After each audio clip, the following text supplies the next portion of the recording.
नमस्कार. 12वी सायन्सच्या विद्यार्थी मित्रांनो, मी प्राध्यापक अभिजित साळुंके तुम्हा सर्वांचं ज्ञानगंगा एज्युकेशनच्या MST CET क्रॅश कोर्समध्ये सहर्ष स्वागत करत आहे.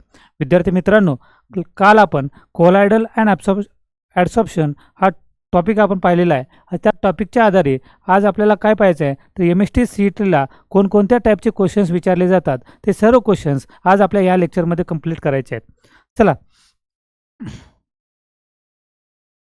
बघा हा आपण कालच पाहिलेला आहे की हा सगळं टॉपिक जो आहे तो थेरॉटिकल टॉपिक आहे. म्हणजे फक्त थेरी बेसवर हा पूर्ण टॉपिक आहे. त्यामुळे ह्याच्यामध्ये कोणतीही कॅल्क्युलेशन्स नाही किंवा न्यूमेरिकल सॉल्विंग करायचं असं काही नाही. फक्त आपल्याला कन्सेप्ट माहीत असेल तर आपल्याला डायरेक्टली त्याचा आन्सर भेटणार आहे. त्यामुळे हा इझिली आहे आणि हा लवकर होणारा टॉपिक आहे. फक्त तुम्हाला काय करायचं आहे त्या गोष्टी लर्न करायच्या आहेत की कोणता कन्सेप्ट कशामध्ये अप्लाय होतो. चला, आपण वन बाय वन एक एक क्वेश्चन घेऊ. काय सांगितलं आहे, which among the following is example of. बघा काय सांगितले, मी लास्ट लेक्चर शिकवत असताना तुम्हाला समजलं असेल की वेगवेगळ्या कन्सेप्ट मी सांगत होतो आणि त्या वेगवेगळ्या कन्सेप्ट मी सांगत असताना सांगत होतो की हे मागच्या वर्षी विचारलेलं आहे, ह्याच्या आधी विचारलेलं आहे, ह्या कन्सेप्टवर क्वेश्चन विचारलेला आहे. तर त्या टाईपचे क्वेश्चन्स आपल्याला या ठिकाणी आता बघायला भेटतील. बघा विच अमंग द फॉलोइंग काय सांगितले आपल्याला,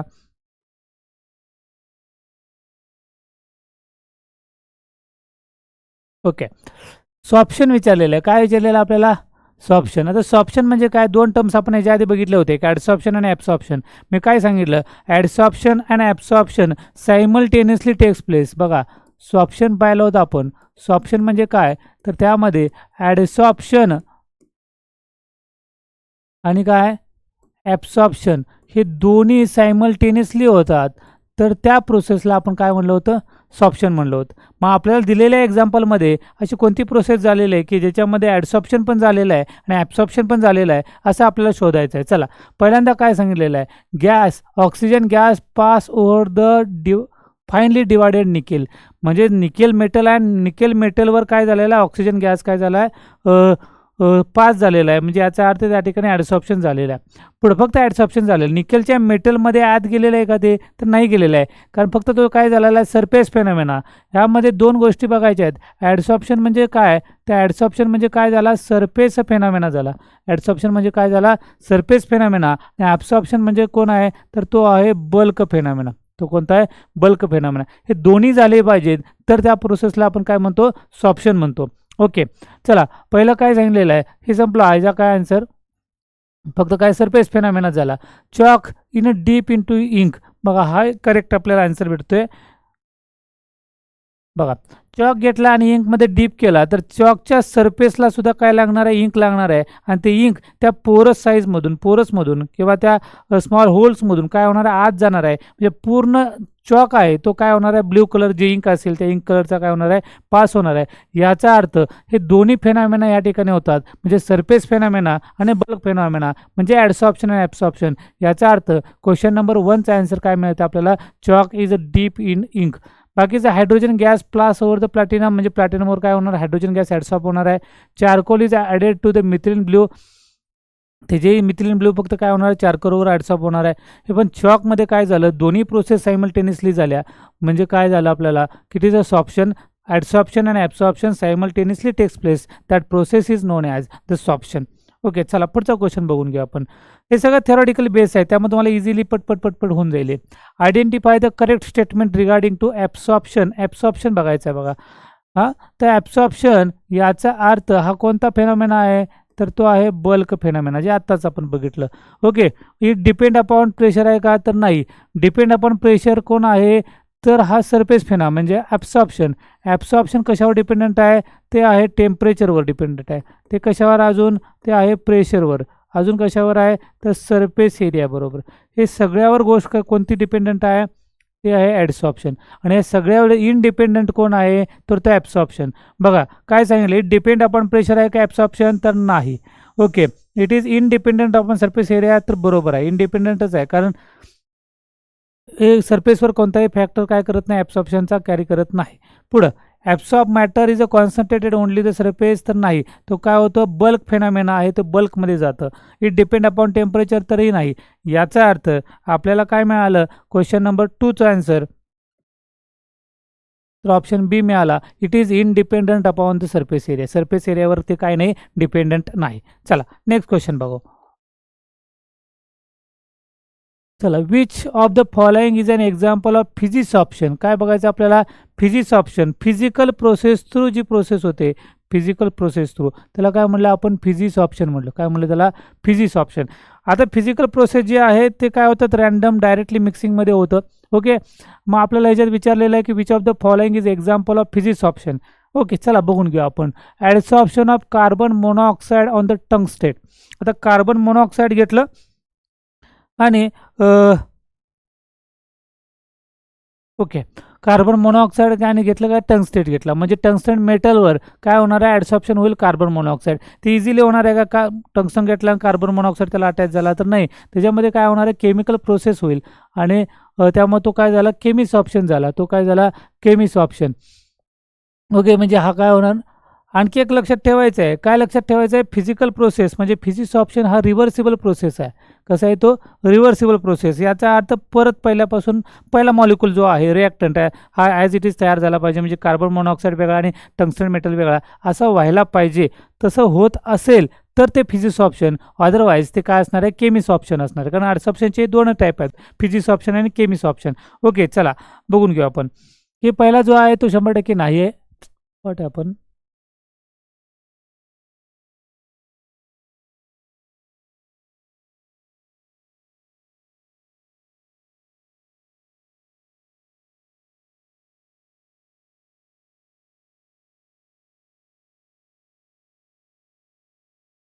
ओके, म्हणजे पहिला जो ऑप्शन आहे फिजिक्स ऑप्शन, तर तो हा नाही आहे. पुढं काय, adsorption of hydrogen gas, nickel catalyst नाही. निकेल बरोबर हायड्रोजन काय होणार, रिॲक्ट होणार आहे. आणि प्लॅटिनम बरोबर काय होणार आहे, ऑक्सिजन पण रिॲक्ट होणार आहे. ओके, हे सगळे जे एक्झाम्पल्स आहेत आपल्याला ते समजतात, ते केमिस ऑप्शनचे एक्झाम्पल आहेत. कशाचे आहेत, केमिस ऑप्शनचे एक्झाम्पल. आणि आपल्याला काय पाहिजे, फिजिक्स ऑप्शनचे एक्झाम्पल पाहिजेत. काय पाहिजे, फिजिक्स ऑप्शनचे. ओके, मग आता फिजिक्स ऑप्शनचे एक्झाम्पलमध्ये काय होणार आहे, एक्झाम्पल दिले बघा, adsorption of acetic acid in a solution of activated charcoal. याचा अर्थ चारकोलला जे ॲडसॉर्प्शन झाले ते ॲडसॉर्प्शन आपल्याला काय करता येतं, रिमूव्ह करता येतं. याच्यात सिंपल प्रोसेस आहे. काय घेतलं बघा, की चारकोल घेतलेला, ॲक्टिवेटेड चारकोल. सपोज त्याला व्हेरियस मेथड्स आहेत, पण आपण लक्षात घ्या, ब्युरेटमध्ये चारकोल फिलअप केला, त्याला कॉलम म्हणलं आणि कॉलममधून काय केलं आपण, ॲसिटिक ॲसिड पास केलं, तर त्या चारकोलवर काय होणार आहे, ॲसिटिक ॲसिड काय होणार आहे, ॲडसॉर्ब होणार आहे. बस, म्हणजे त्यासाठी काय आपली स्पेसिफिक मेथड फॉलो केली का, तर नाही केली. केमिस ऑप्शनमध्ये काय स्पेसिफिक मेथड फॉलो केली जाते. काय केली जाते, केमिकलमध्ये स्पेसिफिक मेथड फॉलो केली जाते. ह्याच्यामध्ये अशा आहे का, डायरेक्ट मिक्सिंग केलं. काय केलं, डायरेक्ट काय घेतलं, चारकोल घेतला आणि चारकोलमध्ये ॲसिटिक ॲसिड ओढलं. काय विशेष मेथड फॉलो केली का, तर नाही मेथड फॉलो केली. आणि ॲसिटिक ॲसिड जो ॲडसॉर्ब झालेला आहे तो इझिली आपल्याला काय करता येतो, रिमूव्ह करता येतो. म्हणजे क्वेश्चन नंबर 3चा आपल्याला आन्सर काय मिळतं आहे, तर D, adsorption of acetic acid in a solution of activated charcoal. Okay, चला पुढचं बघा. काय सांगितलेलं आहे, आयडेंटिफाय द करेक्ट स्टेटमेंट. कुठलं पाहिजे आपल्याला, ॲडसॉर्प्शनच्या बाबतीत. कशाच्या बाबतीत, ॲडसॉर्प्शनच्या बाबतीत. बघा, आता मगाशी बघितलं ॲडसॉर्प्शन याचा अर्थ करेक्ट पाहिजे. ते कशावर डिपेंडंट आहे, प्रेशर, ओके, त्यानंतर टेम्परेचर, त्यानंतर सरफेस एरिया, या सर्व गोष्टीवर डिपेंडंट आहे. ह्याच्या रिलेटेड एखादं जर आपल्याला मिळालं ह्याच्या रिलेटेड, तर आपलं करेक्ट स्टेटमेंट मिळणार आहे बघा. ओके, आता हे इनडिपेंडंट म्हणतंय, तर हे कॅन्सल. हे पण इनडिपेंडंट म्हणतंय, हे कॅन्सल झालं. म्हणजे दोन्ही काय झालं, इनडिपेंडंट आहे ते म्हणून कॅन्सल झालं. पुढं, there is uniform distribution of matter inside the bulk as well as the surface. बल्कमध्ये होतं का रे, तर 100% नाही. बल्कमध्ये झालं तर ते ॲब्सॉर्प्शन झालं. याचा अर्थ हे स्टेटमेंट काय झालं, इनकरेक्ट झालं. हे स्टेटमेंट काय मिळालं आपल्याला, इनकरेक्ट झालं. बघा, आपण काय केलं, आपल्याला आन्सर काय केलं, आपण जे आपल्याला पाहिजे ते ह्याच्यामध्ये नाही. म्हणजे आपल्याला काय पाहिजे, डिपेंडंट पाहिजे प्रेशरवर, डिपेंडंट पाहिजे टेम्परेचर, डिपेंडंट पाहिजे सरफेस एरिया. पण ह्या दोन्ही ऑप्शन इथे काय दिलं आहे, इनडिपेंडंट, इथे इनडिपेंडंट, टेम्परेचर प्रेशर. याचा अर्थ हे दोन्ही पहिला बघता क्षणी ते काय झाले, कॅन्सल झाले. दुसरा जो बघितला, सॉरी फोर्थ नंबरचा ऑप्शन, त्याच्यामध्ये काय सांगितलं आहे, बल्क फेनॉमेना सांगितले, ॲज वेल ॲज सरफेस फेनॉमेना. दोन्ही कुठं होतील, तर ते सॉप्शनमध्ये होतील. ओके, ॲडसॉर्प्शन कुठला फेनॉमेना आहे, तर सरफेस फेनॉमेना आहे. हे तिन्ही ऑप्शन काय झाले, कॅन्सल झाले. म्हणजे ऑप्शन नंबर ए आपला काय असणार आहे, करेक्ट असेल. It is accompanied by evolution of heat. काय, it is accompanied by evolution of heat. चला नेक्स्ट क्वेश्चन बघून घेऊ. ओके, चला बघा काय सांगितलेलं आहे. Which from following statement is not true. आपल्याला बरोबर नाही असं स्टेटमेंट शोधायचं आहे. कुणाचं बघायचं आहे? फिजिक्स ऑप्शनमध्ये बघायचं. कशाचं? Physics option. Physics option physical process आहे, वंडरवॉल फोर्स आहे, म्हणजे वीक वंडरवॉल फोर्स आहे. फिजिक्स ऑप्शन हा काय होतं? डायरेक्ट काय मिक्स केला? फिजिक्स ऑप्शन झालं. मग आपल्याला त्याच्या रिगार्डिंग बघायचं आहे. फिजिक्स ऑप्शन कसं असतं? तर रिव्हर्सिबल असतं. फिजिक्स ऑप्शन काय? रिव्हर्सिबल. आणि मग त्याची एनर्जी पण आपल्याला काय करायचं? चेक करायची आहे. एनर्जी किती असते? ते 20 to 40 किलोजूल पर मोल असते. त्यानंतर पुढे जर बघितलं तर ते 200 पर्यंत असतं केमिस्ट ऑप्शनचे. बघा, मग हे सगळे ऑप्शन हे फिजिक्स ऑप्शनचे आहेत.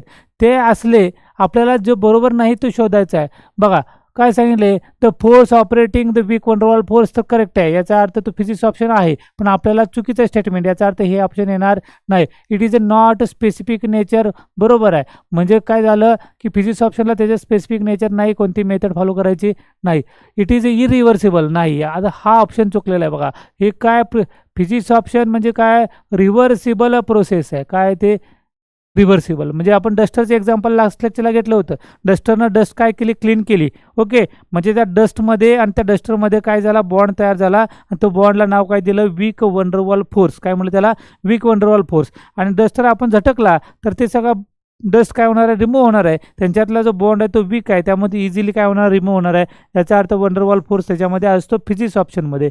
त्यानंतर स्पेसिफिक नेचर आहे का? तर नाही आहे. ओके, नॉट स्पेसिफिक नेचर आहे. पण आता हे जर रिमूव्ह केलं याचा अर्थ परत पहिल्यासारखं डस्टर वेगळा झाला आणि काय झाली? डस्ट पावडर वेगळं झाली. याचा अर्थ ते काय झाले? रिव्हर्सिबल प्रोसेस आहे. आणि आपल्याला काय दिलेलं आहे? इरिव्हर्सिबल प्रोसेस दिलेली आहे. याचा अर्थ नॉट ट्रू पाहिजे. याचा अर्थ हे काय? ट्रू स्टेटमेंट नाही. आणि रेंज तर बरोबरच आहे. 20 to 40 किलोजूल पर मोल ही त्याची काय? रेंज आहे. ओके, कारण हे सगळं कन्सेप्ट बेस आहे. समजते आपल्याला, काय अडचण नाही मला असं वाटतंय. कारण हे सगळं ऑलरेडी आपण पाहिलेलं आहे की कशाला काय म्हणायचं, कशाला काय म्हणायचं नाही. ओके, चला क्वेश्चन नंबर 6 बघून घ्या. आता काय पाहिजे? इनडिपेंडंट पाहिजे. काय पाहिजे? इनडिपेंडंट. इनडिपेंडंट कुणाच्या? Surface area. Independent of surface area याचा अर्थ कोण झाला? तो झाला ॲब्सॉर्प्शन. असं लक्षात आलं पाहिजे पट. म्हणजे इनडिपेंडंट कोणाचे? Surface area. म्हणजे कोण झाला? ॲब्सॉर्प्शन झाला. काय झालं आपल्याला? ॲब्सॉर्प्शन. मग ॲब्सॉर्प्शन आपल्याला शोधायचं आहे. काय शोधायचं आहे? ॲब्सॉर्प्शन. मग ॲब्सॉर्प्शन म्हणजे कोणता फेनॉमेना पाहिजे आपल्याला? तर तो पाहिजे बल्क फेनॉमेना. काय पाहिजे? Bulk phenomena. मग बल्क फेनॉमेना शोधायचं आपल्याला. याच्यामध्ये काय काय तयार होतात? Removal of ink drop by the काय? Blotting paper. त्यानंतर accumulation of nitrogen gas molecule on activated charcoal, deposition of hydrogen gas on the finally divided nickel आणि removal of colouring matter by charcoal. आता कुठला हा surface phenomena नाही हे आपल्याला काय करायचं आहे? शोधायचं आहे. तर ओके, तर बघा आपल्याला समजतं याच्यामध्ये. तर हे सगळे जे पार्ट्स दिसतात आपल्याला कोणकोणते बघा की नायट्रोजन गॅस काय झाला? ॲक्टिवेटेड चारकोलवर, म्हणजे चारकोलच्या सरफेसवर काय होणार आहे? नायट्रोजन गॅस होणार आहे. सेम तसंच निकेल आहे. निकेलच्या काय होणार आहे? हायड्रोजन गॅस काय होणार आहे? डिपॉझिट झाला निकेलवर. आणि आपल्याला काय बघायचं आहे? सरफेसच्या पॉईंटमध्ये बघायचं आहे. याचा अर्थ काय येणार आहे? बघा इंक. हां, removal of ink drop by the blotting paper. आता ब्लोटिंग पेपर आहे आणि ब्लोटिंग पेपरवर जे इंक ड्रॉप पडलेला आहे तो आपल्याला काय करायचा आहे? रिमूव्ह करायचा आहे. म्हणजेच काय आला आपला हा कोणता फेनॉमेना आहे? तर तो बल्क फेनॉमेना आहे. इंक ड्रॉप काय केलं? Blotting paper. आता ब्लोटिंग पेपरवर इंक पडली याचा अर्थ सरफेसचा काय संबंध आहे का? नाही. किती जरी सरफेस असेल तरी देखील ती इंक काय होणार आहे? पूर्णपणे स्प्रेड होणार आहे. याचा अर्थ जेवढा काय मिळणार आहे आपल्याला? बल्क फेनॉमेना मिळणार आहे. बल्क मटेरियल मिळणार आहे. तेवढा टोटली इंक त्या पेपरवर किंवा त्याच्यावर काय होणार आहे? ॲब्सॉर्ब होणार आहे. याचा अर्थ क्वेश्चन नंबर 6 आपल्याला आन्सर काय मिळते? Removal of ink drop by blotting paper. Okay, चला. कारण बघा इकडे लक्ष द्या. पुन्हा एकदा ते एक्सप्लेन करतो की हा इंकचा ड्रॉप आहे. हा इंकचा ड्रॉप आहे आणि आपल्याला तो रिमूव्ह करायचा आहे. तो कशाने रिमूव्ह करायचा आहे? तर तो ब्लोटिंग पेपरनं आपण रिमूव्ह करणार आहे. रिमूव्ह करत असताना हा ब्लोटिंग पेपर ज्यावेळी मी हा इंक रिमूव्ह करणार आहात त्यावेळी त्या ब्लोटिंग पेपरवर काय होणार आहे? ती इंक ॲब्सॉर्ब होणार आहे. मग ब्लोटिंग पेपरचा सरफेस फक्त इंकमध्ये जाईल का? तर नाही. तर पूर्ण ब्लोटिंग पेपरच होल बल्क मॉलिक्यूल म्हणजे होल ब्लोटिंग पेपर काय होणार आहे? त्या इंकनं सगळी ब्ल्यू कलरची असेल तर ब्ल्यू कलरमध्ये पूर्णपणे कवर होणार आहे. याचा अर्थ त्या ठिकाणी काय झाला? बल्क फेनॉमेना झाला. आणि बल्क आपल्याला काय पाहिजे? इंडिपेंडंट ऑफ सरफेस एरिया म्हणजेच काय पाहिजे, डिपेंडंट कोणावर पाहिजे, बल्क फेनॉमेना आहे. याचा अर्थ ऑप्शन आपल्याला ए हा करेक्ट ऑप्शन भेटलेला. सगळे थेरॉटिकली क्वेश्चन्स आहेत बघा, काय विशेष अवघड आहे असं मला वाटत नाही आहे. Which among the following true statement कुणाच्या बाबतीत पाहिजे, केमीस ऑप्शनच्या बाबतीमध्ये पाहिजे. कुणामध्ये, केमी. आता केमीसाठी स्पेसिफिक मेथड फॉलो करावी लागते. इट इज इरिव्हर्सिबल प्रोसेस आहे, आपल्याला ट्रू पाहिजे. ओके, केमिस्ट ऑप्शनमध्ये काय पाहिजे, तर ते स्पेसिफिक मेथड फॉलो करावी लागते त्याच्यामध्ये. तर तयार झालं की त्यांच्यामध्ये बॉन्डिंग तयार होतं. बॉन्डिंग कोणतं होतं, आयोनिक बॉन्ड तयार होतं. अजून कोणतं बॉन्ड तयार होतं, कोव्हॅलंट बॉन्ड तयार. काही वेळा आयोनिक, काहीच्या ठिकाणी कोव्हॅलंट. त्यानंतर एनर्जी त्याची बघितली तर 200 किलो जूलपर्यंत आहे. हे सगळं आपल्याला बघायचं आहे. त्यानंतर जो लेअर तयार होतो तो काय तयार होतो, तर तो मोनोमॉलिक्यूल तयार होतो. मल्टीमॉलिक्यूल कशामध्ये तयार होतं, तर ते फिजिक्स ऑप्शनमध्ये तयार होतं. मल्टीमॉलिक्यूल कशामध्ये, फिजिक्स ऑप्शन. मग आपल्याला जे जे माहिती आहे ते इलिमिनेट करत जायचं आणि मग स्टेटमेंट चेक करत जायचं. ओके, पहिल्यांदा आपल्याला समजलं ही काय आहे की वंडरवॉल फोर्स आहे. तर वंडरवॉल फोर्स कशामध्ये असतो, तर तो आहे फिजिक्स ऑप्शनमध्ये. आपल्याला विचारलं केमिस्ट ऑप्शन, हे काढून टाका. पुढं it is a multimolecule layer, नाही, तो कशामध्ये आहे, फिजिक्स ऑप्शनमध्ये आहे. Okay, heat of adsorption in range 20 to 40 कशामध्ये आहे, फिजिक्स ऑप्शन. बघा हे सरळ 3 ऑप्शन काय झाले आपले, इलिमिनेट झाले. तिन्ही ऑप्शन काय झाले आपल्यात, इलिमिनेट झाले. मग राहिला ऑप्शन कोणता, शेवटचा, it is a favour at high temperature to the certain limit. बघा म्हणजे काय मिळालं आपल्याला, हे ऑप्शन आपल्याला करेक्ट मिळालं. काय मिळालं, हाय टेम्परेचर.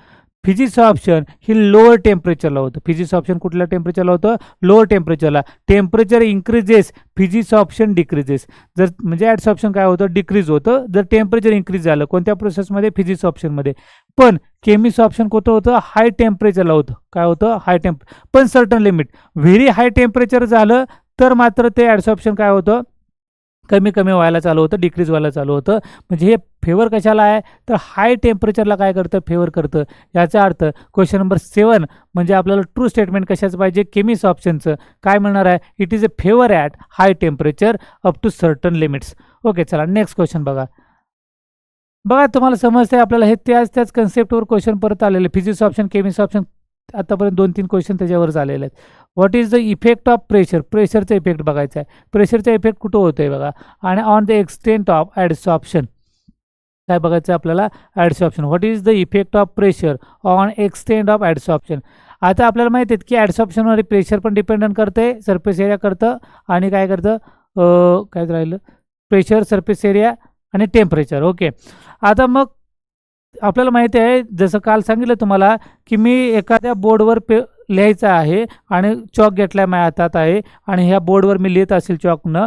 जर प्रेशर जास्त अप्लाय केला तर जास्त ॲडसॉर्प्शन होतं. जास्त प्रेशर अप्लाय केला काय होतं, जास्त ॲडसॉर्प्शन होतं. ओके, आणि कमी अप्लाय केला म्हणजे ॲडसॉर्प्शन जास्त म्हणजे ठळक अक्षर उठणार आहेत, बरोबर. आणि मग जर मी हळू जर लिहायचा प्रयत्न केला, म्हणजे काय केलं की प्रेशर अप्लाय केला नाही, तर काय होणार आहे, फेंट अक्षर दिसणार आहेत. म्हणजे काय झालं, ज्या ठिकाणी प्रेशर अप्लाय केला आणि अक्षर लिहिली जास्त, तर त्या ठिकाणी काय होणार आहे, ॲडसॉर्प्शनचा रेट काय होणार आहे, इन्क्रीज होणार आहे. मग ते आपल्याला बघायचं आहे, pressure increases, rate of adsorption increases.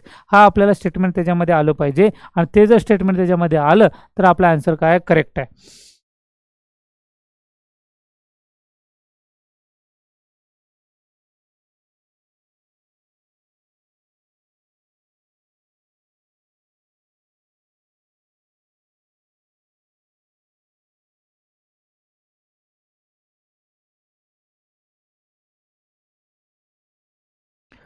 चला बघून घ्या मग आता काय सांगितलेलं आहे, increase as a pressure increases continuously. बघा हे बरं, हे आपण ठेवून द्यायला.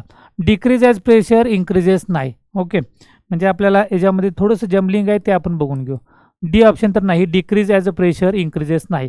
प्रेशर इन्क्रीज झालं तर काय होणार आहे, ॲडसॉर्प्शन इन्क्रीज होणार आहे. Okay, no change in extent adsorption if pressure increases or decreases. म्हणजे ह्याचा ही स्टेटमेंट काय रॉंग आहे. ओके, 2 स्टेटमेंट तर रॉंग. हे नियरली इक्वल वाटत होतं, कुठलं increases as increases as pressure increases, हे नियरली इक्वल वाटतं. आणि increases as a start of a pressure, मी जे प्रेशर अप्लाय केला त्यावेळी ते इन्क्रीज होतं आणि देन रिमेन कॉन्स्टंट. ओके, म्हणजे आता मी प्रेशर अप्लाय केलेलं आहे, तर एकदा ठळक अक्षर उठायला लागलं तर त्या रेंजमध्येच उठणार आहे का, अजून जास्त ठळक वाढत जाणार आहे, तर नाही जाणार आहे. याचा अर्थ हे दोन्ही जरी नियरली इक्वल वाटत होते आपल्याला, म्हणून आपण ते ठेवलेलं होतं. तर इथंपर्यंत स्टेटमेंट करेक्ट आहे. कुठंपर्यंत इन्क्रीजेस ॲज प्रेशर इन्क्रीजेस. पण कंटिन्युअसली हा वर्ड ह्याच्यामध्ये आलेला आहे. कंटिन्युअसली म्हणजे जसं प्रेशर वापरलेलं आहे, मी इन्क्रीज केलेलं आहे, तसं ॲडसॉर्प्शन वाढत वाढत जाईल. तर वाढत वाढत जाणार नाही. एकदा काय होणार आहे, प्रेशर अप्लाय केलं, ॲडसॉर्प्शन वाढलं, तर तिथं जे वाढलं ते कॉन्स्टंट राहिलं आणि कंटिन्यू तिथून पुढं कॉन्स्टंट तेच राहणार आहे. इन्क्रीज होत जाणार नाही, कंटिन्युअसली इन्क्रीज होत जाणार नाही. याचा अर्थ पहिला ऑप्शन आपला काय आहे, रॉंग आन्सर आहे. आणि आपल्याला आन्सर काय मिळाला, हा मिळाला. Increase at the start as a pressure increases. Me pressure apply केला की ॲडसॉर्प्शन वाढणार आहे आणि त्यानंतर ते काय राहणार आहे, कॉन्स्टंट राहणार आहे. ओके, म्हणजे बघा आपल्याला हे दोन्ही ऑप्शन जमलिंग करत होते, परंतु आपल्याला समजलं की हे काय कंटिन्युअसली सांगितले, प्रेशर अप्लाय केले आणि कंटिन्युअसली ॲडसॉर्प्शन वाढत वाढत जाणार आहे. तर असं नाही, ते काय होणार आहे, प्रेशर अप्लाय केला आहे आणि ज्यावेळी प्रेशर अप्लाय केला आहे त्यावेळी ते वाढणार आहे आणि वाढल्यानंतर ते काय राहणार आहे, कॉन्स्टंट राहणार आहे. म्हणजे क्वेश्चन नंबर 8चा आपल्याला ऑप्शन मिळतो कोणता, तर डी, म्हणजे increases as a start as a pressure increases and then remain constant. Okay, चला नेक्स्ट क्वेश्चन बघून घेऊ.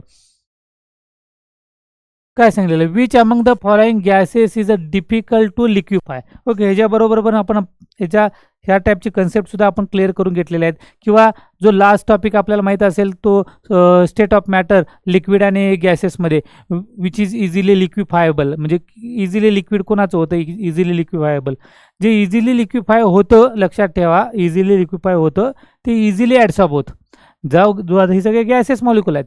जे गॅसेस मॉलिक्यूल इझिली कन्वर्ट त्याचं लिक्विडमध्ये होतं, ज्याचं इझिली लिक्विडमध्ये कन्वर्ट होतं ते इझिली ॲडसॉर्ब होतं. इझिली लिक्विडमध्ये कन्वर्ट होतं ते इझिली काय होतं, ॲडसॉर्ब होतं. मग आपल्याला विचारलं आहे, which among the following gas is a difficult to liquefy, म्हणजे ह्याच्यातला लिक्विफाय कोण होत नाही. तर बघा आपल्याला लक्षात ठेवायचे कोणते, बघा की मी ह्याच्यामध्ये 3-4 ऑप्शन तुम्हाला एक्स्ट्रा सांगतो. कोण आहे, तो आहे N2 आहे, F2 आहे, O2 आहे. ओके, हे सगळे जर गॅस जर बघितलं आपण, N2, F2, O2, यांचं क्रिटिकल सोल्युशन टेम्परेचर काय, यांचं क्रिटिकल सोल्युशन टेम्परेचर हे काय आहेत, खूप कमी आहे. खूप कमी म्हणजे किती आहे, तर ते आहे लेस दॅन 1 आहे. किती आहे ते, लेस दॅन 1 डिग्री. म्हणजे यांचं क्रिटिकल सोल्युशन टेम्परेचर खूप कमी असल्यामुळं ते इझिली लिक्विफाय होत नाही. ते इझिली काय होत नाहीत, लिक्विफाय होत नाही. ओके, आणि बाकीचे जर बघितलं critical solution temperature SO2, Cl2, NH3 हे काय आहेत, हाय. हे काय आहेत, हाय. ज्याचं क्रिटिकल सोल्युशन टेम्परेचर जास्त आहे याचा अर्थ ते इझिली लिक्विफाय होतात, इझिली लिक्विफाय होतात. ज्यांचं होत नाही, मग आपल्याला मिळालं या ठिकाणी कोण आहे, ऑप्शन डी, ऑक्सिजन आहे. त्या ठिकाणी नायट्रोजन आला असता, फ्लोरिन F2 आला असता, तर लक्षात ठेवायचं ते इझिली लिक्विफाय होत नाही, कारण त्याचं क्रिटिकल सोल्युशन टेम्परेचर हे लेस दॅन 1 डिग्री सेल्सिअस आहे. म्हणजे आपल्याला क्वेश्चन नंबर 9चं ऑप्शन काय मिळणार आहे, डी मिळाला. म्हणजे काय, O2 molecule it is difficult to liquefy. Okay, चला पुढे बघा. At what temperature the maximum value of nitrogen is adsorb per unit mass of adsorbent against the pressure by studying the graphical representation. Okay, तर graphical representation दिल्यानंतर आपल्याला समजलं असतं question number 10. तर याचा आन्सर फक्त लक्षात घ्या, तर ते किती आहे, ते आहे 195 केल्विन. किती आहे ते, 190. At what temperature the maximum value of nitrogen gas. आता हे काय सांगितले बघा, at what temperature maximum value of nitrogen gas adsorb per unit mass of adsorbent against pressure. तर ह्याचा आन्सर लक्षात ठेवायचं आपल्याला, तर ते किती आहे, 195 केल्विन आहे. किती आहे ते, 195 केल्विन. चला नेक्स्ट क्वेश्चन बघून घेऊ. काय सांगितलं आहे, which from the following process is based on the principle of selective adsorption on the ion from the solution using the powder silica. Selective type आपण काल बघितलं की कॅटलिस्ट बदलला की प्रॉडक्ट चेंज होत होतं. म्हणजे निकेल कॅटलिस्ट वापरला तर वेगळाच मिथेन नावाचा मॉलिक्यूल, म्हणजे आपण CO2+H2 आणि त्याला आय थिंक त्या टाईपचे, मग आपण निकेल टाकला तर त्यापासून काय तयार झाला, तर मिथेन मॉलिक्यूल तयार झाला. कॉपर आणि त्याच्या रिलेटेड काहीतरी एजंट ॲड केले तर आपल्याला मिथेनॉल नावाचा मॉलिक्यूल तयार झाला. म्हणजे कॅटलिस्ट बदलला तर प्रॉडक्ट बदलला, म्हणजे त्याला सिलेक्टिव्ह कॅटलिस्ट म्हणलं जातं. काय, कॅटलिस्ट बदलला, प्रॉडक्ट चेंज झाला, त्याला म्हटलं सिलेक्टिव्ह कॅटलिस्ट. आणि त्याच्या रिगार्डिंग आपल्याला या ठिकाणी बघायचं आहे, which from the following processes is based on the principle of selective adsorption of ion from the solution using the powder silica. Okay, मग तर याच्यामध्ये आपल्याला काय काय बघायचं आहे, हायेस्ट कुठला आहे, सिलेक्टिव्ह आहे. तर याच्यामध्ये काय आहे, preparation of gas mask, production of high vacuum, chromatographic analysis आणि कंट्रोल द ह्युमिडिटी. तर याच्यामध्ये आता कंट्रोल द ह्युमिडिटी म्हणजेच काय घेतलं आपण, की इथं सिलिका घेतलं, तर सिलिका ठेवला आणि तो काय करणार आहे, की ॲटमॉस्फिअरमधलं वॉटर मॉलिक्यूल काय करणार आहे, ॲब्सॉर्ब करणार आहे. त्यासाठी काही स्पेसिफिक मेथड किंवा सिलेक्टिव्ह असं काही नाही, की प्रोडक्शन ऑफ हाय व्हॅक्यूम ही सिलिकाचंच ॲप्लिकेशन्स आहे. हे सगळे ॲप्लिकेशन सिलिकाचेच आहेत. तर याच्यामध्ये प्रिपरेशन ऑफ ग्लास मास्क पण नाही. बघा, प्रोडक्शन हाय व्हॅक्यूम सिलिका वापरलं, व्हॅक्यूम काय करणार, ॲब्सॉर्ब करणार, म्हणजे ही नाही, ही नाही. त्यानंतर प्रिपरेशन ऑफ गॅस मास्क नाही. क्रोमॅटोग्राफिक अनालिसिस हे करेक्ट आहे. आता ते का करेक्ट आहे मी सांगतो तुम्हाला, की which of the following process based राहून द क्रोमॅटोग्राफी टेक्निक हे कशासाठी असतं, ते आहे सेपरेशन टेक्निक आहे. ते काय आहे, सेपरेशन टेक्निक. म्हणजे एखादे मिक्सचर दिलेलं आहे तुम्हाला, त्या मिक्सचरमध्ये वेगवेगळ्या टाईपचे आयन्स असतील किंवा कॅटन्स असेल किंवा अनायन्स असेल, ते सेपरेट करण्याचं काम कोण करतं, क्रोमॅटोग्राफी करतं. मग आपण त्या क्रोमॅटोग्राफीमध्ये सिलिका जर ॲड केली ॲज अ ॲड्सॉप्शन, बघा काय होतं, सिलिका फिक्स केली आणि ह्याच्यामध्ये मी जर काय ॲड केलं, इंक ॲड केली, इंकचं सोल्युशन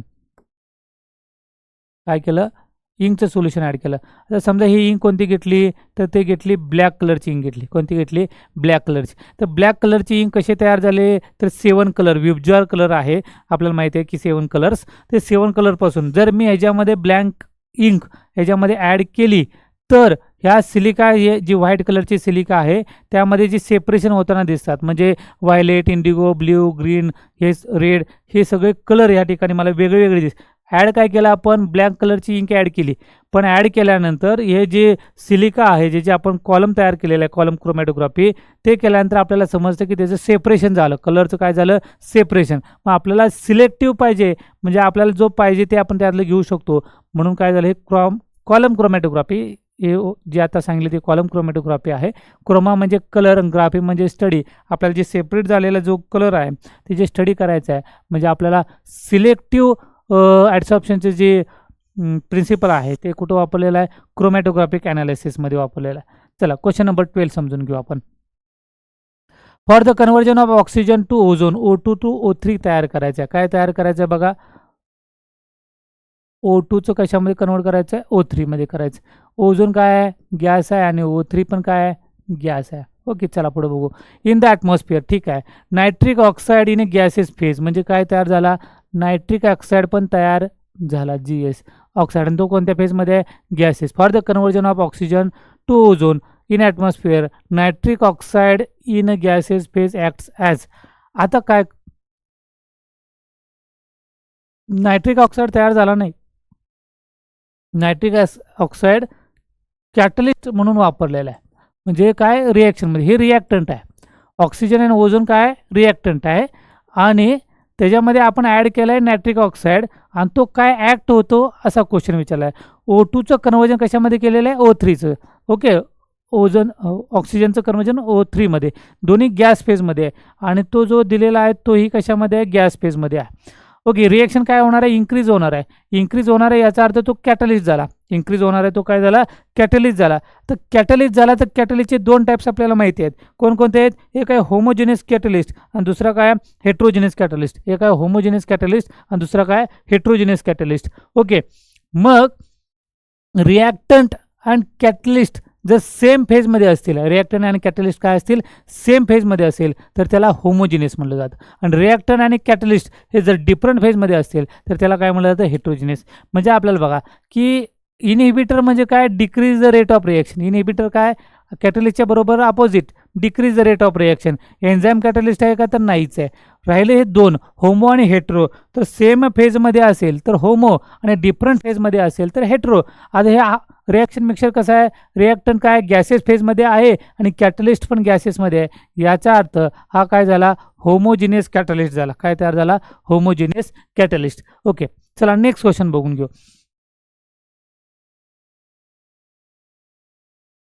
टिंडल इफेक्ट. ते आपण बघितलं कोलायडल सोल्युशनमध्ये. कोलायडलमध्ये काय होतं, स्कॅटरिंग ऑफ लाईट होते. काय होते, स्कॅटरिंग ऑफ. टिंडल इफेक्ट कधी, Wien light is a pass through a homogeneous heterogeneous solution, किंवा कुठल्याही सोल्युशनवर जर आपण लाईट काय केली, पास केली, जर पाथ इज व्हिजिबल, पाथ काय झाला पाहिजे, व्हिजिबल झाला पाहिजे.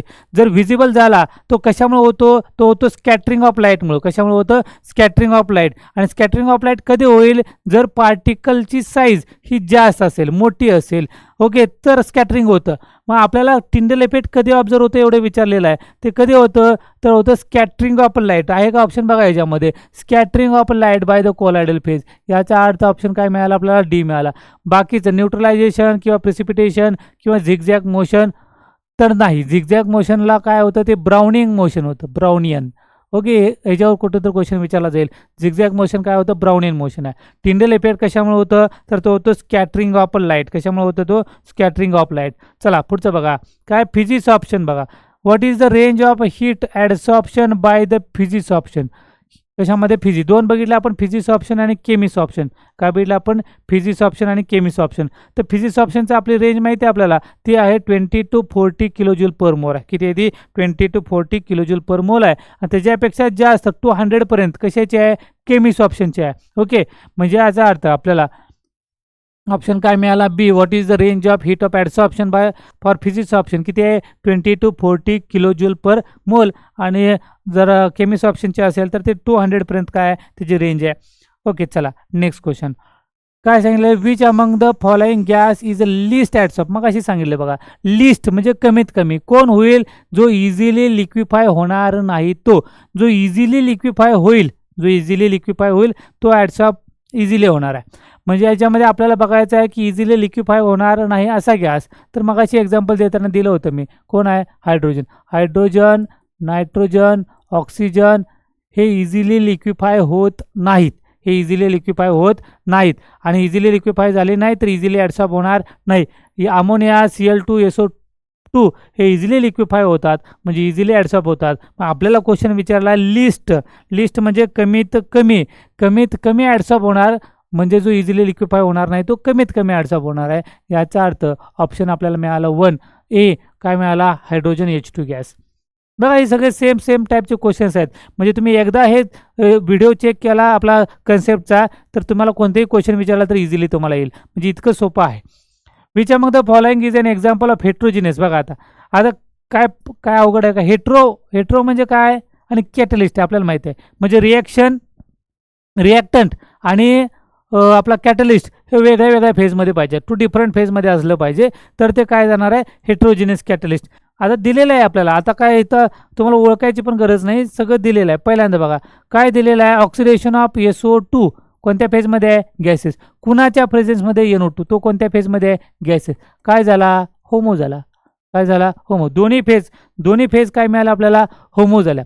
मग आता बघा पुढचा ऑप्शन बघा काय सांगितलंय, डिकम्पोजिशन कोणाचं decomposition of aqueous H2O2 in presence of I-. आता H2O2 आणि I- दोन्ही काय आहेत, लिक्विड फेजमध्ये. हे पण ॲक्वियस आहे बघा, इथे लक्षात घ्या, ॲक्वियस आहे. याचा अर्थ हा काय झाला, लिक्विड झाला. इथे ॲक्वियस आहे, हाही काय झाला, लिक्विड झाला. लिक्विड सेम फेज म्हणजे काय झाला, होमोजिनियस. सेम फेज म्हणजे काय झालं, होमोजिनियस. चला पुढचा बघून घ्या, हायड्रोलायसिस ऑफ शुगर म्हणजे काय केलेलं आहे, शुगरचं सोल्युशन तयार केलेलं आहे. Okay, H2 hydrolysis of sugar कशाच्या प्रेझेन्समध्ये केलेलं आहे, ॲक्वियस H2SO4च्या. म्हणजे हे वॉटर शुगर सोल्युशन म्हणजे ते लिक्विडमध्ये आहे, ॲक्वियसमध्ये आहे. आणि H2SO4 पण कशामध्ये, ॲक्वियस आहे. ॲक्वियस म्हणजे हे दोन्ही कशामध्ये लिक्विड आहे, हाही लिक्विड आहे. म्हणजे हाही काय झाला, होमोजिनियस झाला. पुढे बघा, हायड्रोजिनेशन ऑफ व्हेजिटेबल ऑइल कोणता फॉर्म झाला, तो झाला लिक्विड झाला. इन प्रेझेन्स ऑफ निकेल काय दिलेला आहे, तर सॉलिड दिलेला आहे. निकेल काय दिलेला आहे, सॉलिड. म्हणजे रिॲक्टंट लिक्विड फेजमध्ये, कॅटलिस्ट सॉलिड फेजमध्ये. म्हणजे 2 डिफरंट फेजमध्ये आहेत. आणि जर डिफरंट फेजमध्ये असेल तर त्याला आपण काय म्हटलं, हेट्रोजिनियस म्हटलं. एवढं आपल्याला माहीत पाहिजे की होमो कशाला म्हणायचं आणि हेट्रो कशाला. होमो म्हणजे रिॲक्शन मिक्सचर किंवा रिॲक्टंट आणि कॅटलिस्ट सेम फेजमध्ये असेल तर होमो, आणि डिफरंट फेजमध्ये असेल तर हेट्रो. बस एवढंच लक्षात ठेवायचं. म्हणजे व्हेजिटेबल ऑइल काय लिक्विडमध्ये आहे, ऑइल काय लिक्विडमध्ये, आणि निकेल दिलेलं आहे तिथं ब्रॅकेटमध्ये सॉलिड, तो सॉलिड फेजमध्ये. दोन्ही फेज काय झाल्या, डिफरंट झाल्या, आणि दोन्ही फेज डिफरंट आहे, याचा अर्थ तो काय झाला, हेट्रोजिनियस. म्हणजे क्वेश्चन नंबर 16चा ऑप्शन काय मिळणार आपल्याला, डी भेटणार आहे. चला नेक्स्ट क्वेश्चन बघून घेऊ आपण. Identify the catalyst used for the reaction of a vegetable. आत्ताच ऑप्शन बघितला आपण, काय बघितला, vegetable oil. Vegetable oil plus काय केलं आपण, H2. जे कॅटलिस्ट वापरला आपण, तो काय वापरला, आताच पाहिला होता, तो काय होता, तर निकेल होता. काय होता, निकेल. मग H2O2 yes, vegetable ऑइलमध्ये H2 addition केले, आपल्याला काय मिळणार आहे, तर व्हेजिटेबल घी भेटेल. कॅटलिस्ट काय वापरलं जातं, निकेल वापरलं जातं. ओके चला पुढचा बघा. आता आपण जे 9 टाईप पाहिलेले होते, 9 टाईप म्हणजे सॉलिडमध्ये असेल तर काय, सॉलिड लिक्विडमध्ये असेल तर काय, सॉलिड गॅसमध्ये असेल तर काय. तर असे क्वेश्चन्स आपण काय केले होते, सॉल्व्ह केले होते काल. म्हणजे क्वेश्चन नाही, आपण कन्सेप्ट पाहिले होत्या की 9 टाईप्स, 9 नाही ते ॲक्च्युली 8च आहेत. गॅसमध्ये नाही, त्यामुळे काय आहेत की 8 टाईप्स आपण पाहिलेले होते. तर त्याच्यामधलं कोलायडल सोल्युशन, कोलायडल ऑफ सॉलिड, सॉलिडचं बघायचं आपल्याला. तर कोलायडल काय बघायचं आहे, सॉलिड. तर कोलायडल ऑफ सॉलिड म्हणजेच काय, तर सॉलिड सोल म्हटलं जातं. त्याला काय म्हटलं जातं, त्याला सॉलिड सोल. म्हणजे काय, सॉलिड. एरोसोल म्हणजे काय, तर गॅसमध्ये काय येणार आहेत की सॉलिडचे पार्टिकल येणार. म्हणजे सॉलिड कशामध्ये आला, गॅसमध्ये आला. सॉलिड फोम, सॉलिड फोम म्हणजे काय झाला की गॅस पार्टिकल. फोम आहे याचा अर्थ त्याच्यामध्ये स्पेस आहे, त्यामध्ये गॅस पार्टिकल प्रेझेंट आहेत. ते कशामध्ये येणार आहेत, तर ते येणार आहेत सॉलिडमध्ये. गॅस कशामध्ये, सॉलिडमध्ये. एरोसोलमध्ये बघितलं आपण तर ते सॉलिड फेज कशामध्ये, लिक्विड गॅसेस फेजमध्ये आहे एरोसोल. त्यांचं सॉलिड सोल आपण बघितले सॉलिडमध्ये आहे. सोल पण त्याच टाईपमध्ये आहे, सोल आणि जेल. ओके क्वेश्चन नंबर 18, कोलायडल काय मिळालं, सॉलिड विचारलं होतं आपल्याला, तर ते काय मिळालं आपल्याला, सॉलिड सोल हे आपल्याला ऑप्शन भेटलं. चला नेक्स्ट क्वेश्चन काय विचारलेलं, question number 19, which of the following statement आपल्याला बघायचं आहे, फॉल्स बघायचं. काय बघायचं आहे, फॉल्स. कशाच्या बाबतीमध्ये, regarding to ALOH thrice, ALOH thrice. आता आपण 2 टाईप्स बघितले बघा, एक लायोफिलिक आहे आणि दुसरं काय लायोफोबिक आहे. एक आहे लायोफिलिक आहे दुसरं काय लायोफोबिक. आता ALOH थ्राईस हा काय आहे, तो आहे लायोफोबिक आहे. काय आहे तो, लायोफोबिक आहे. मग आपल्याला ज्या प्रॉपर्टी बघायच्या आहेत त्या कशाच्या बघायच्या आहेत, लायोफोबिकच्या. कशाच्या बघायच्या आहेत, लायोफोबिक. आणि लायोफोबिकच्या प्रॉपर्टी जी नाही याच्यामध्ये, ते आपलं स्टेटमेंट काय असणार आहे, करेक्ट असणार आहे. ओके चला पहिला ऑप्शन बघू. It is a reversible inner nature. Lyophobic काय सांगितले त्याला, it is a reversible inner nature. आता लायोफोबिक हे रिव्हर्सिबल आहे का, तर नाही. ते कसं आहे, तर ते इरिव्हर्सिबल आहे. कसं आहे, ते इरिव्हर्सिबल प्रोसेस आहे.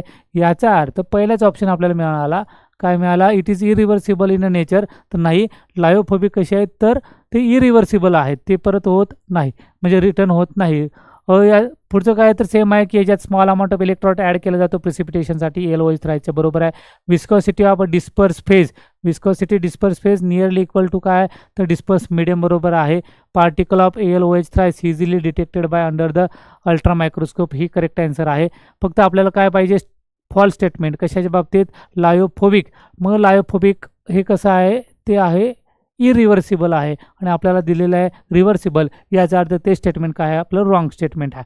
चला पुढचं आणखी एखादं रॉंग स्टेटमेंट कॅल्क्युलेट करायचं. नॉट ट्रू कशाच्या बाबतीमध्ये, लायोफोबिक. सेम टाईपच्या क्वेश्चन्स आहे, लायोफोबिकच्या बाबतीमध्ये सेम आपल्याला बघायचं. चला बघून घ्या, वाचून घ्या क्वेश्चन, मग समजतं आपल्याला काय. आपल्याला लायोफोबिकच्या कन्सेप्टमध्ये रॉंग स्टेटमेंट पाहिजे. ओके मग आपल्याला पहिला स्टेटमेंट काय दिलं, these are form easily by direct mixing. These are form easily by direct mixing. तर ते डायरेक्ट मिक्सिंग आहे का, तर नाही आहे, डायरेक्ट मिक्सिंग करत नाही ते. त्याच्यासाठी काय स्पेसिफिक मेथड फॉलो करावी लागते. काय करावं लागते, त्याला स्पेसिफिक मेथड फॉलो करावी लागते. याचा अर्थ बघा, these are form easily by the direct mixing, तर नाही. बाय डिस्पर्स मीडियम आणि डिस्पर्स फेज नाही. ते काय करावं लागतं, त्याला स्पेसिफिक मेथड यूज करावी लागते. काय करावं लागते, स्पेसिफिक मेथड यूज करावी लागते. ओके आता बघा, म्हणजे याचा अर्थ आपल्याला नॉट ट्रू पाहिजे होता, तर हा नॉट ट्रू आहे. बघा इथं काय सांगितले, दीज आर रिव्हर्सिबल. बघा इथं काय होतं, रिव्हर्सिबल, म्हणजे ते आपला चुकीचं स्टेटमेंट होतं. इथं पण चुकीचं काढायचं आहे, पण ॲक्च्युली काय आहे, तर लायोफोबिक कसं आहे, इरिव्हर्सिबल आहेत. काय इरिव्हर्सिबल आहेत, ते स्पेसिफिक मेथड यूज करून केलेली आहे. त्यासाठी मग आपल्याला वेगळी एनर्जी वापरावी लागेल की ते ब्रेकडाऊन करण्यासाठी, आणि ते पॉसिबल नाही. याचा अर्थ ती इरिव्हर्सिबल प्रोसेस आहे. दीज आर अनस्टेबल, बरोबर आहे, unstable and hence required stress presence of stabiliser, कारण आपण एक ठराविक कंडिशन मेंटेन करून, टेम्परेचर प्रेशर मेंटेन करून ती प्रोसेस केलेली आहे. मग ते टेम्परेचर मेंटेन केल्यानंतर ती प्रोसेस केलेली आहे. परत ते टेम्परेचर मेंटेन राहील का? नाही. मग त्यासाठी ते तयार झालेलं मटेरियल स्टॅबिलाइज राहण्यासाठी, स्टेबल राहण्यासाठी त्यामध्ये आपल्याला काय ॲड करावं लागतं? स्टॅबिलायझर ॲड करावा लागतो. Viscosity of disperse phase nearly equal to disperse medium, हे करेक्ट स्टेटमेंट आहे. म्हणजे याचा अर्थ रॉंग स्टेटमेंट आपल्याला काय मिळालं? These are form easily by direct mixing. नाही, तर डायरेक्ट मिक्सिंगमध्ये होत नाही, त्यासाठी स्पेसिफिक मेथड फॉलो करावी लागते. चला पुढे बघा. Identify the correct statement. कशामध्ये? Oil in water. कोण कशामध्ये ॲड केलं एवढं लक्षात ठेवलं की संपलं. ऑइल कशामध्ये ॲड केलं? वॉटरमध्ये. ज्याची क्वांटिटी जास्त त्याला डिस्पर्स मीडियम म्हणायचं. ज्याची क्वांटिटी कमी त्याला डिस्पर्स फेज म्हणायचं. काय म्हणायचं? Disperse phase. किंवा जी गोष्ट ऑइल केले, ऑइल कशामध्ये ॲड केलं? वॉटरमध्ये ॲड केलं. ऑइल कशामध्ये? वॉटर. ज्याच्यामध्ये ॲड केलं तो काय झाला? डिस्पर्स मीडियम झाला. काय झाला? Disperse medium. आणि जी गोष्ट ॲड केली त्याला डिस्पर्स काय म्हणायचं? फेज म्हणायचं. डिस्पर्स काय म्हणायचं? फेज. बघा एवढंच जर समजलं आपल्याला तर आन्सर होते का? सॉल्व बघून घेऊ आपण. ऑइल काय सांगितलं? डिस्पर्स मीडियम आहे का? ऑइल काय पाहिजे? डिस्पर्स फेज पाहिजे. याचा अर्थ हे स्टेटमेंट काय झालं? रॉंग झालं.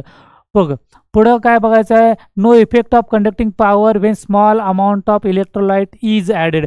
तो नो इफेक्ट आहे का? तर नाही, त्याच्यामध्ये इफेक्ट होईल. इलेक्ट्रोलाइट ॲड केला म्हणजे कंडक्टिंग पॉवर काय होणार आहे? इन्क्रीज होणार आहे. पुढं अजून काय होणार आहे बघा? Water is a disperse phase आहे का? बघा ओके. अजून हां एकच मिनिट, ह्या दोन गोष्टीमध्ये आपल्याला जरा बघावं लागेल. कशामध्ये? बी आणि डी मध्ये. Water is a disperse phase तर नाही, वॉटर काय डिस्पर्स फेज नाही. आता बघायचे दोन गोष्टी. काय बघायचे आपल्याला? बी बघायचं आहे नो इफेक्ट, आणि डी बघायचं काय? Basic metal sulphides. काय बघायचं आपल्याला? Basic metal sulphides are used as a emulsifier. Okay. तर हां की ह्याच्यावर कळते आपल्याला नो इफेक्ट म्हणलं याचा अर्थ नाहीच आहे. इलेक्ट्रोलाइट आहे, इलेक्ट्रोलाइट ॲड केलं तर ते कंडक्टिंग पॉवर काय होते? इन्क्रीज होते. याचा अर्थ नो इफेक्ट आहे. याचा अर्थ हे चुकीचं स्टेटमेंट आहे. तो काय होतं? इफेक्ट होतो. कारण आपल्याला माहिती आहे की इलेक्ट्रोलाइट ॲड केला. आता आपण NaCl काय इलेक्ट्रोलाइट आहेत पाण्यामध्ये ॲड केला. इलेक्ट्रिसिटी काय होणार आहे? रेट काय होणार? म्हणजे कंडक्टिंग होणार आहे. आपण प्युअर याच्यामध्ये वॉटर आणि घेतलं, आपण प्युअर वॉटर घेतलं आणि त्यातनं इलेक्ट्रिसिटी पास करण्याचा प्रयत्न केला. वॉटर घेतला आणि त्याच्यामध्ये NaCl टाकला आणि त्यातनं इलेक्ट्रिसिटी पास करण्याचा प्रयत्न केला. तर NaCl ज्या वॉटरमध्ये ॲड केलेलं त्याची इलेक्ट्रिसिटी आपण इझिली पास होते. याचा अर्थ त्याचा इफेक्ट होतो कंडक्टिंग पॉवरचा. इथं सांगितलं की नो इफेक्ट, याचा अर्थ ते स्टेटमेंट काय? रॉंग आहे. शेवटचं एकच स्टेटमेंट राहिलं. याचा अर्थ आपल्याला काय मिळालं? तर basic metal sulphides emulsifier are used as emulsifiers. Basic metal sulphates emulsifiers are used as emulsifiers. Okay चला, याचा अर्थ आपल्याला 21चा आन्सर काय मिळाला? आपल्याला डी ऑप्शन भेटला. चला नेक्स्ट बघून घ्या. What type of following solution is obtained from amalgam of mercury with sodium. Amalgam म्हणजे काय पाहिजे? तर अमालगम सोडियम. अमालगम काय आहे की कोणताही मेटल कशामध्ये ॲड केलेला आहे आपण? की मर्क्युरीमध्ये ॲड केलेला असेल तर त्याला काय म्हणलं जातं? अमालगम म्हणलं जातं.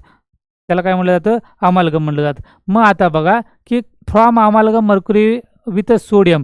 अमालगम ऑफ मर्क्युरी कशामध्ये आहे? अमालगम मर्क्युरी कशामध्ये आहे? ते आहे लिक्विडमध्ये. मर्क्युरी कशामध्ये आहे? लिक्विडमध्ये. आणि सोडियम कसा आहे रे? सोडियम आहे सॉलिड. सोडियम काय आहे? तर सॉलिड आहे. याचा अर्थ की मर्क्युरी कशामध्ये ॲड केले? सोडियममध्ये ॲड केलेलं आहे. कुठे गेलं? लिक्विड आहे आणि हा कोण आला? सॉलिड आला. याचा अर्थ काय आलं? लिक्विड इन सॉलिड झालं. काय झालं हे? Liquid in solid. म्हणजे बघा काय? Obtained from amalgam of mercury. Mercury काय आहे? लिक्विड आहे. सोडियम काय आहे? सॉलिड आहे. म्हणजे सॉलिड इन काय झालं? लिक्विड झालं. चला पुढचं बघा.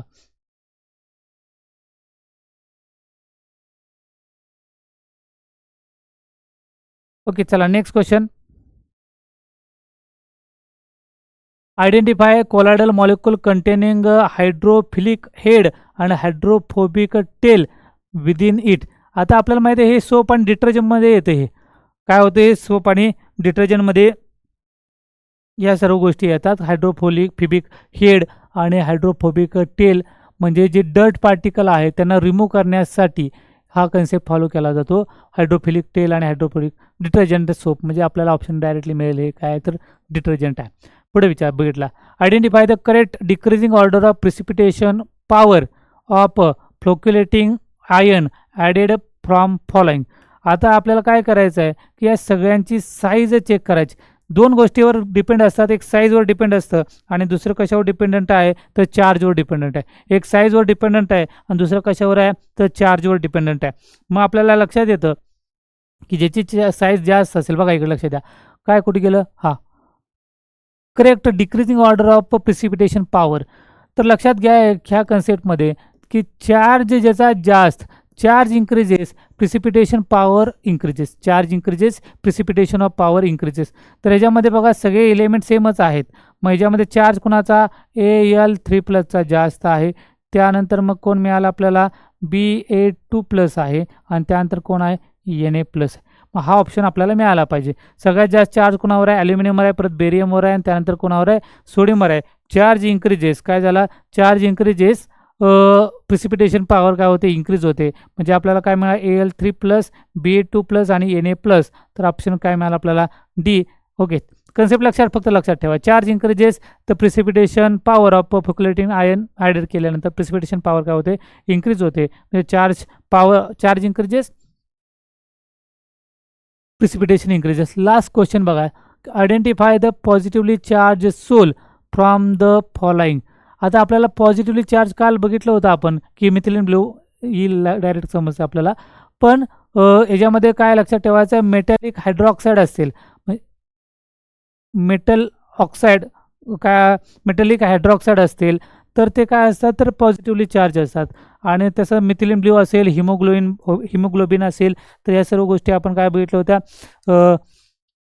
कोणकोणते बघा की मेटॅलिक हायड्रेटेड ऑक्साईड्स असतील, हे काय भेटणार आपल्याला की पॉझिटिव्हली चार्ज आहे. त्यानंतर म्हणजे Al2O3 आणि H2O म्हणजे काय झालं, ॲल्युमिना हायड्रेटेड असेल किंवा त्यानंतर काय काल मग बघितलं आपण FeO, ते पण H2 कंटेनिंग. कोणताही metal oxide containing water molecule असेल तर तो पॉझिटिव्हली चार्ज असतो. त्यानंतर याच्यामध्ये जर मिथिलीन ब्ल्यू बेसिक डायस्टफ असतील तेही पॉझिटिव्हली चार्ज असतात. हिमोग्लोबिन असेल तोही पॉझिटिव्ह चार्ज असतो. त्यानंतर ऑक्साईड असेल, टिन ऑक्साईड असेल, सोल असेल, टिन ऑक्साईड सोल, तरीही काय असतात, पॉझिटिव्हली चार्ज असतात. आपल्याला सोल विचारलेला आहे तर तो कोण आहे, तो मिथिलीन ब्ल्यू आहे. तो कोण आहे, मिथिलीन ब्ल्यू. स्टार्च, गम आणि जिलेटिन हे काय आहे तर निगेटिव्हली चार्ज आहेत. तर अशा पद्धतीचे क्वेश्चन्स आहेत. क्वेश्चन्स काय अवघड नाही, आपण वाचल्या एखादी कन्सेप्ट आपल्याला माहीत असेल तर त्या कन्सेप्टवर ते क्वेश्चन्स आहेत. फक्त काय करायचे, तुम्हाला एकदा ते रिवाईज करायचं आहे. तो लास्ट लेक्चर आपण कन्सेप्ट बेसवर कंप्लीट केलेला आहे, तो थोडासा तुम्ही पाहून घेतला आणि मग कोणतेही क्वेश्चन हे क्वेश्चन्स पाहू शकता किंवा याच्यासारखे क्वेश्चन बाकीचे जर तुम्ही पाहिले इन द सेन्स फक्त काय क्वेश्चन वाचलं की तुम्हाला ते कन्सेप्ट आठवणार आहे आणि लगेच तुम्हाला आन्सर भेटणार आहे. तर खूप सिम्पल टॉपिक आहे हे. ते तुम्हाला मी सांगितले की 10 सेकंदामध्ये जे आन्सर भेटणार आहेत ते ह्या टॉपिकमध्ये आहेत. म्हणजे काय की जे थेरॉटिकली क्वेश्चन्स असतात, हे थेरॉटिकली क्वेश्चन्स जे आहेत ते आपल्याला खूप कमी वेळेमध्ये सॉल्व्ह करायचे. आणि जे न्यूमेरिकल आहेत, जे आपण त्याच्या लास्ट लेक्चरला बघितलं, PV=NRT किंवा इथून पुढे आता क्वेश्चन्स येतील सॉलिड स्टेटचे येतील किंवा केमिकल कायनेटिक्स असेल, त्यानंतर थर्मोडायनेमिक्स असतील. तर हे जे क्वेश्चन्स आहेत त्यासाठी आपल्याला थोडासा जास्त वेळ लागतो कारण आपल्याला कॅल्क्युलेशनचा पार्ट आहे. तर ते कॅल्क्युलेशन पार्टला थोडासा जास्त वेळ लागतो. तर ते वेळ मिळण्यासाठी हे जे क्वेश्चन्स आहेत ज्याच्यामध्ये आपण element of first step, second हे बघितलं, alkali metal, alkaline earth metal, ते थेरॉटिकल बेस आहेत. हा जो टॉपिक आहे कोलायडल आणि ॲडसॉर्प्शन, हाही थेरॉटिकल बेस आहे. जर थेरॉटिकल बेसचे क्वेश्चन्स आहेत, जे टॉपिक आहेत ते क्वेश्चन्स आपल्याला खूप कमी वेळामध्ये 10 सेकंदात 20 सेकंदात जर सॉल्व्ह झाले तर हा जो राहिलेला वेळ आहे तो आपण पुढच्या ह्याच्यामध्ये आपण काय करू शकतो, वापरू शकतो. तर अशा पद्धतीने तुम्हाला टाईम मॅनेजमेंट करायचं आहे. आपल्याला क्वेश्चन सुटणार तर 100% सुटणार, पण तो कमी वेळेमध्ये कसा सुटेल याची आपल्याला तयारी करायची आहे. कारण आपल्याला वेळ आपल्याला किती आहे तर 45 मिनिट्स आहे आणि 45 मिनिट्समध्ये 50 क्वेश्चन सॉल्व्ह करायचे आहेत. क्वेश्चन सुटणे हे इम्पॉर्टंट नाही, क्वेश्चन सुटणे इम्पॉर्टंट आहेच, त्याच्यापेक्षा जास्त इम्पॉर्टंट आहे ते कमी वेळेमध्ये सुटला पाहिजे. नाही तर एखादा क्वेश्चन घेतला आणि सुटतोय आणि त्यासाठी 4 मिनटं 5 मिनटं लागतात तर त्या सुटण्याला काय उपयोगाचं नाही. आपल्याला क्वेश्चन सुटलाही पाहिजे आणि तो कमी वेळेमध्ये सुटला पाहिजे, ते जास्त इम्पॉर्टंट आहे. आणि ते कधी होईल तर तुम्ही कंटिन्युअसली प्रॅक्टिस करत जाल तर, आणि तेव्हाच ते आपल्याला काय होणार आहे, सॉल्व्ह होणार आहे. तर पुढच्या लेक्चरला आपण पुढचा टॉपिक कंप्लीट करणार आहोत, तो ऑर्गॅनिक केमिस्ट्रीच्या regarding basic organic chemistry, hydrocarbon हे 2 टॉपिक आहेत जे ऑर्गॅनिक केमिस्ट्रीच्या रिगार्डिंग आहेत. ते आपण उद्याच्या लेक्चरला आपण हे कंप्लीट करणार आहोत. पहिल्या टॉपिकमध्ये कन्सेप्ट आणि पुढच्या लेक्चरमध्ये त्याच्यावर आधारित असणारे क्वेश्चन्स, MCQ क्वेश्चन्स आपण बघणार आहोत. तर चांगली तयारी करत चला, चांगली रिव्हिजन करत चला. तर आपला आपल्याला 99% आपल्याला पडले पाहिजेत. तर त्या दृष्टीने आपल्याला काय करायचा प्रयत्न करायचा आहे. पुन्हा भेटू पुढील लेक्चरमध्ये. तोपर्यंत धन्यवाद.